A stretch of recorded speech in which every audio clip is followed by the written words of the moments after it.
Kembali lagi dengan podcast di RSUD Kota Bogor yang temanya untuk kali ini adalah mengenal lebih dalam bedah plastik rekonstruksi dan estetik. Di sini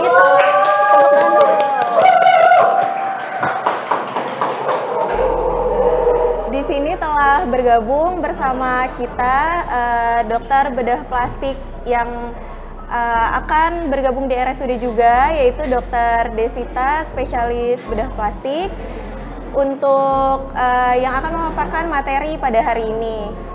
Untuk kepada Dr. Desita, dipersilakan untuk memaparkan materinya, dokter. Ya, terima kasih Dr. Gesti. Halo teman-teman sekalian, perkenalkan saya Dr. Desita, saya dokter spesialis bedah plastik, rekonstruksi dan estetik. Hari ini saya akan menjelaskan ke teman-teman semua nih, apa itu bedah plastik, rekonstruksi dan estetik. Karena kebanyakan teman-teman biasanya masyarakat taunya bedah plastik itu konotasinya estetik ya dok. Ternyata luas, jadi hari ini coba kita bahas sama-sama ya. Ini poliklinik saya praktek hari Senin, Rabu, dan Jumat.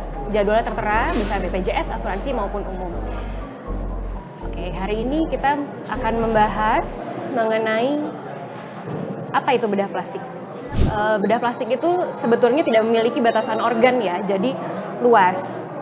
Kemudian walaupun masyarakat menyamakan bedah plastik dengan konotasi estetik, perlu diingat akar dari bedah plastik itu sebetulnya rekonstruksi, makanya disebutnya bedah plastik, rekonstruksi dan estetik.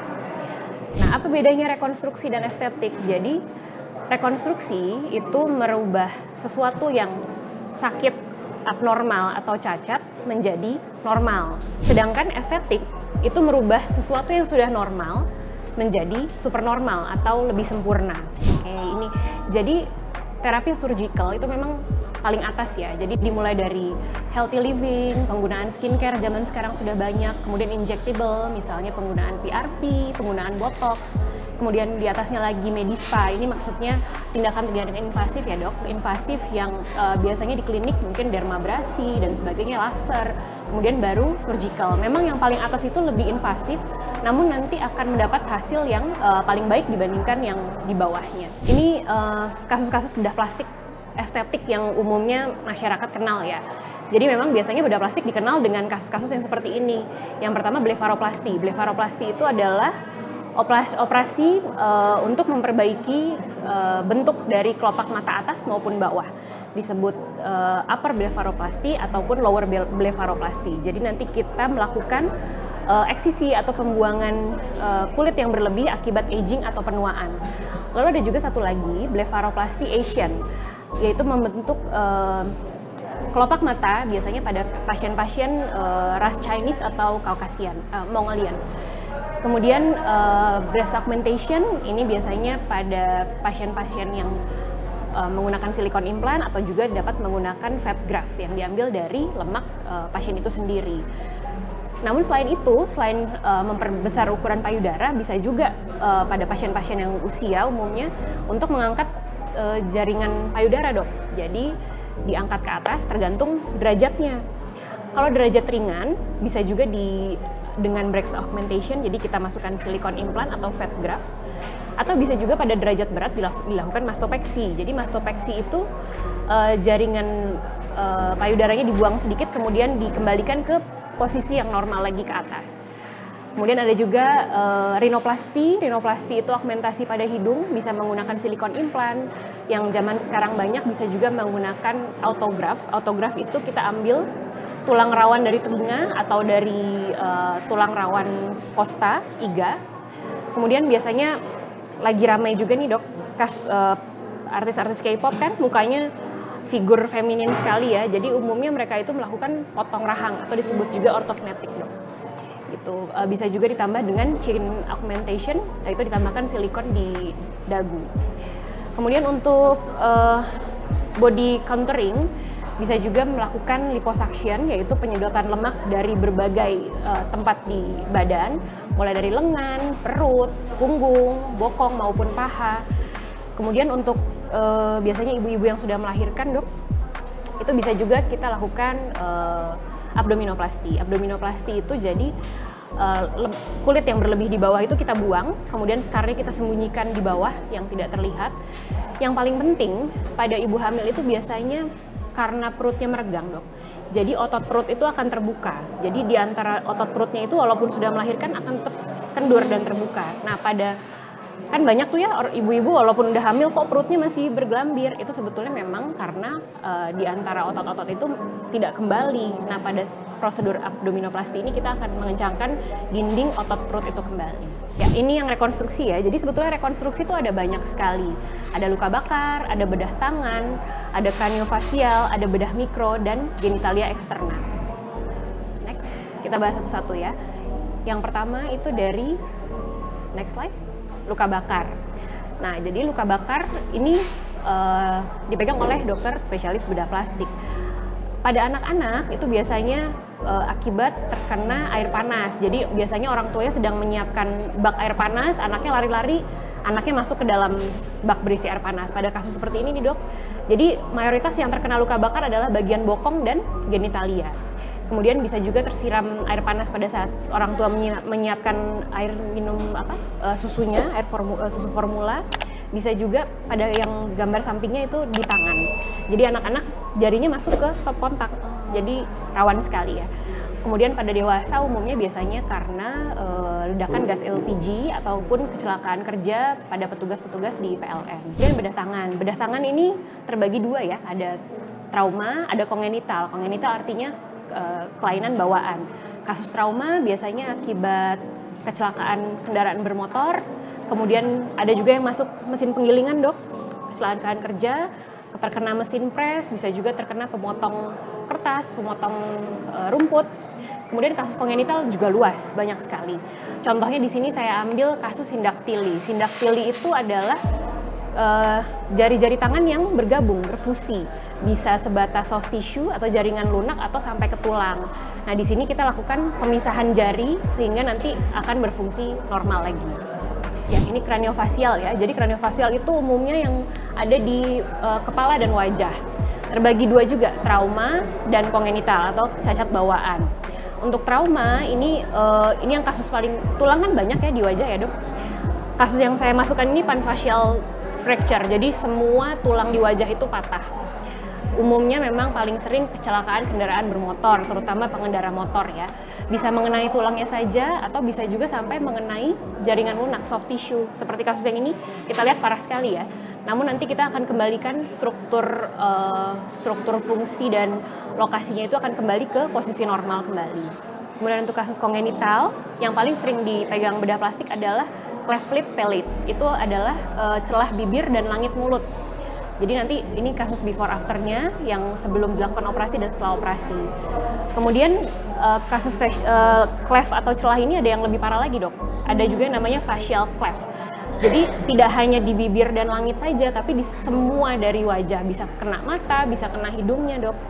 Kemudian karena saking banyaknya ini saya masukkan satu lagi kraniofasial, yaitu Kruzong syndrome.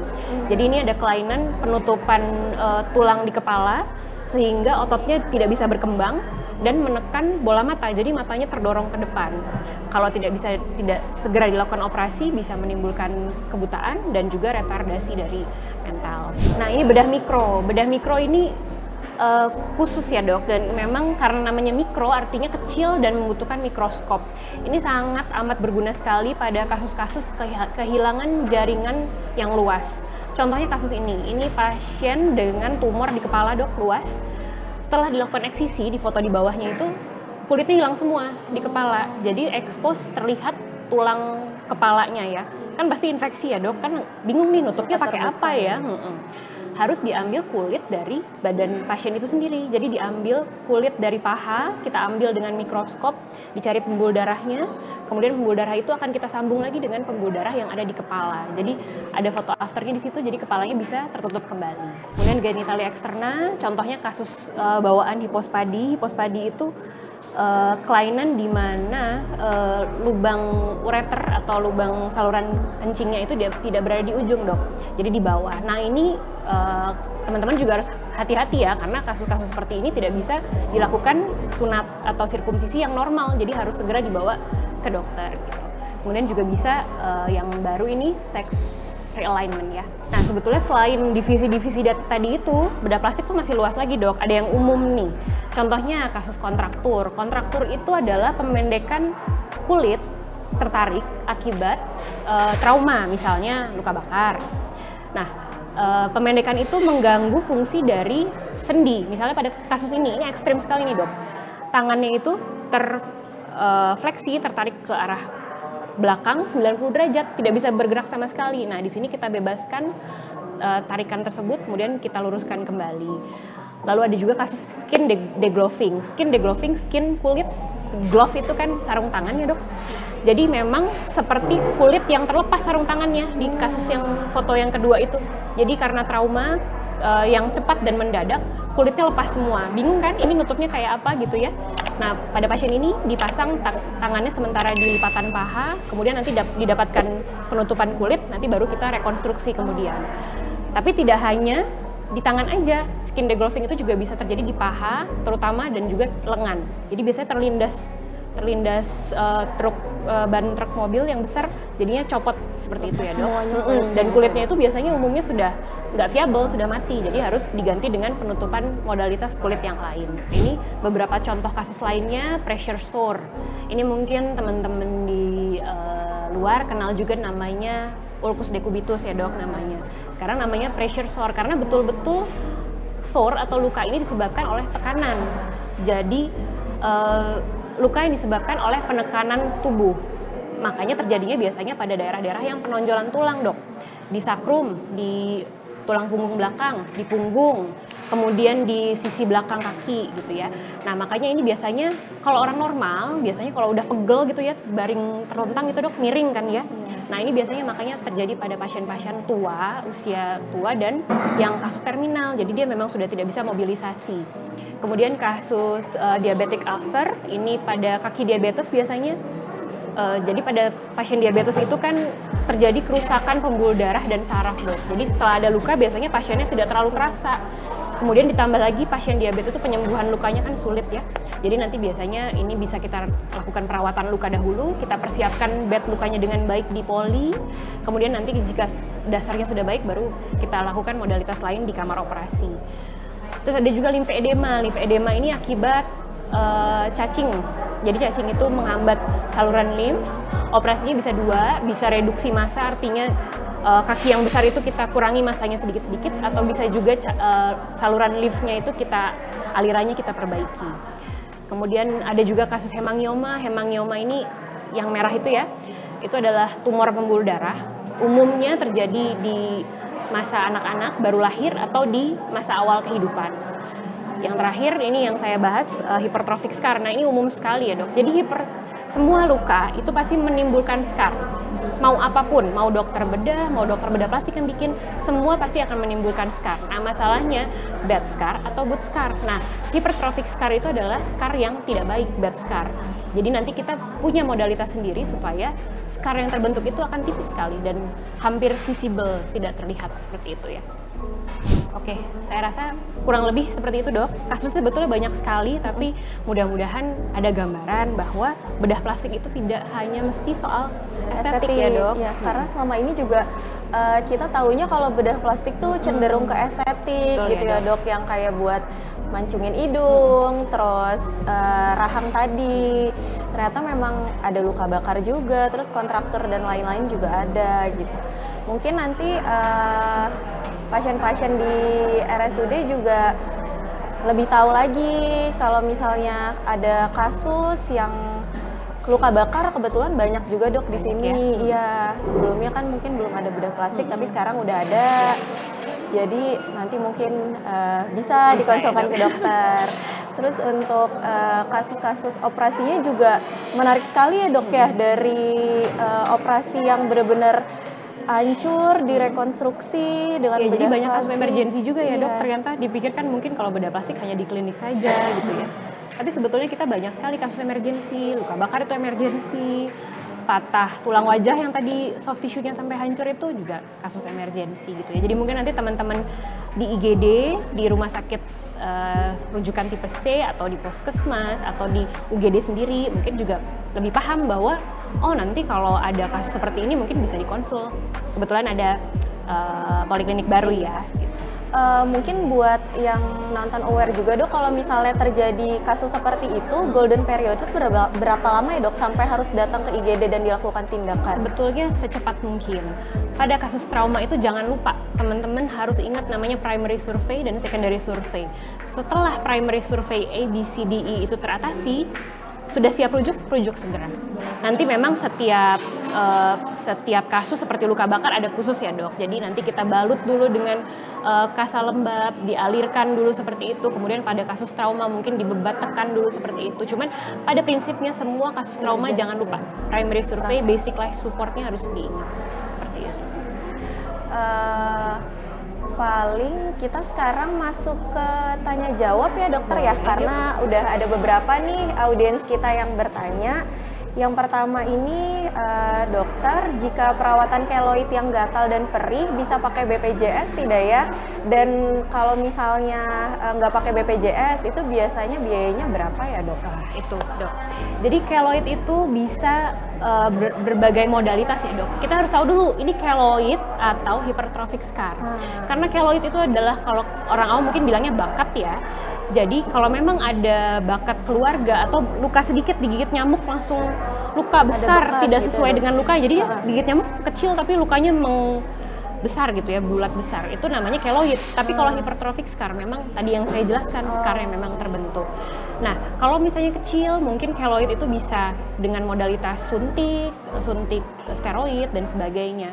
Nah ini untuk biaya mungkin nanyanya langsung ke bagian administrasi ya. Aja ya dok. Iya nanti coba aja datang konsul ke kita ada praktek hari tadi ya Senin, Rabu, Jumat. Kalau teman-teman mau konsul dulu boleh, kita tanya-tanya dulu kira-kira problemnya apa dan penanganan seperti apa.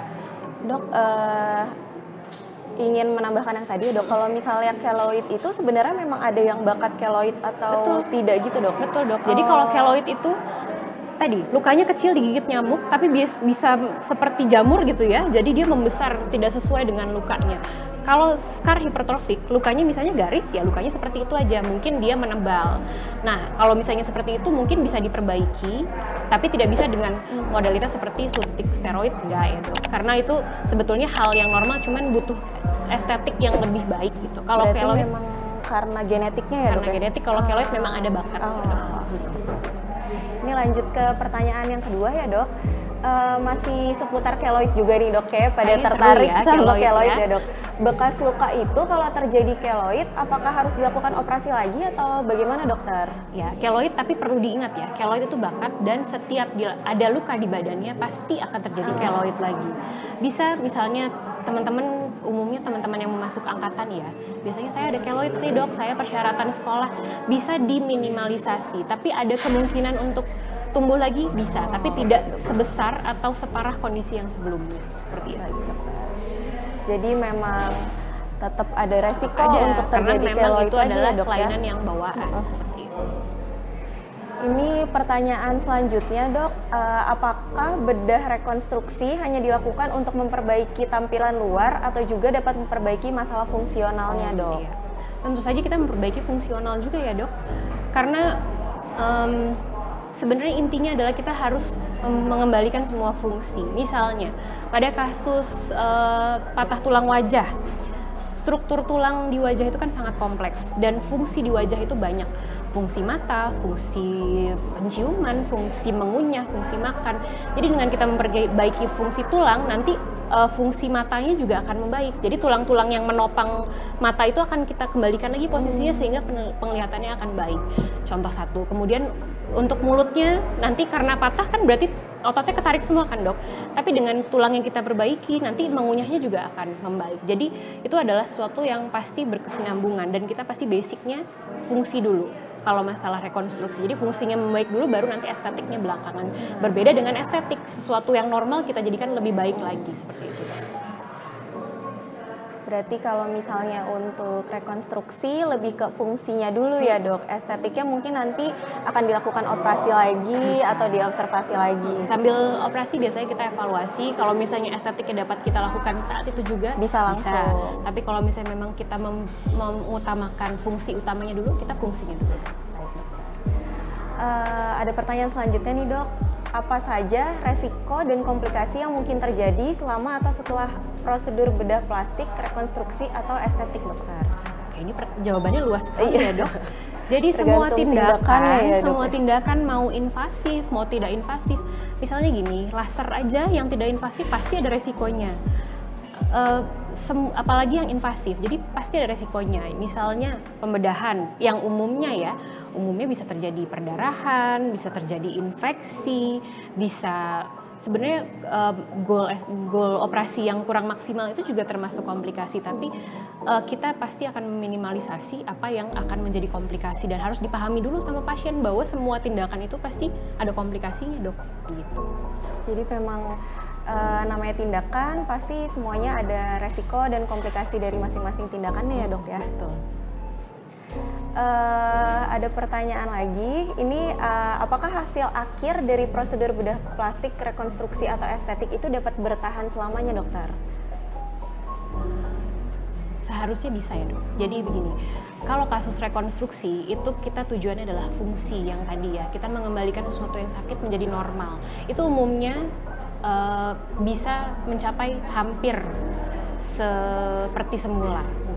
Usahakan ya, kalau patahnya berkeping-keping mungkin kita usahakan yang penting fungsi mengunyahnya baik gitu misalnya. Tapi kasus estetik ini kan tergantung pasien ya.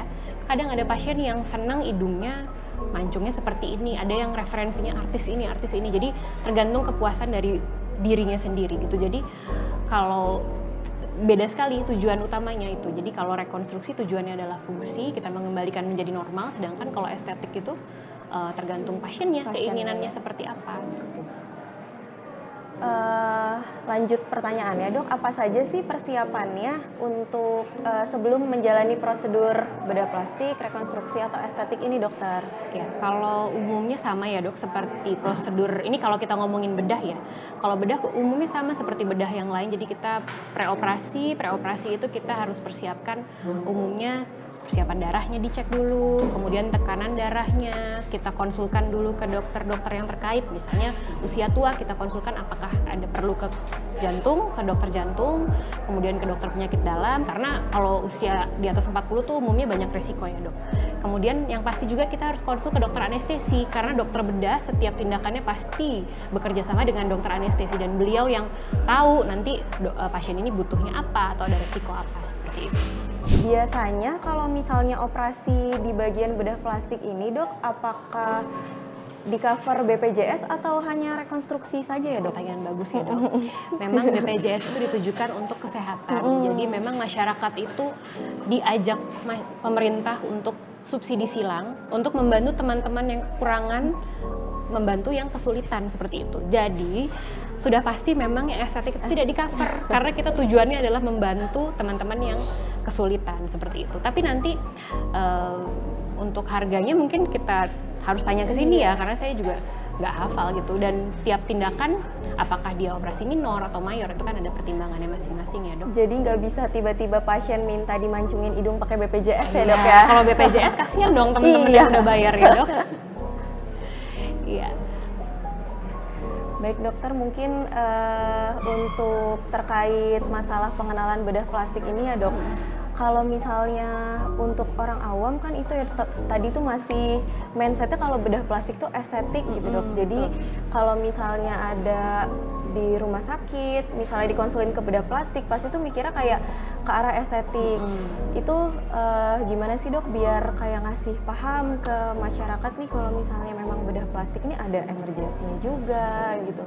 Ya itulah tujuannya podcast ini ya dok, supaya teman-teman paham bahwa bedah plastik itu tidak melulu soal estetik, jadi bisa luas sekali, terutama modalitas-modalitas penutupan kulit yang hilang itu kan kadang bingung ya, mau nutup pakai apa. Nah itu biasanya bedah plastik yang tadi udah patah tulang, luka bakar segala macam. Ya itu balik lagi ya, dengan adanya podcast ini mudah-mudahan teman-teman yang nonton nanti diceritain lagi ke temennya bahwa ada bedah plastik dan itu nggak melulu soal estetik dan itu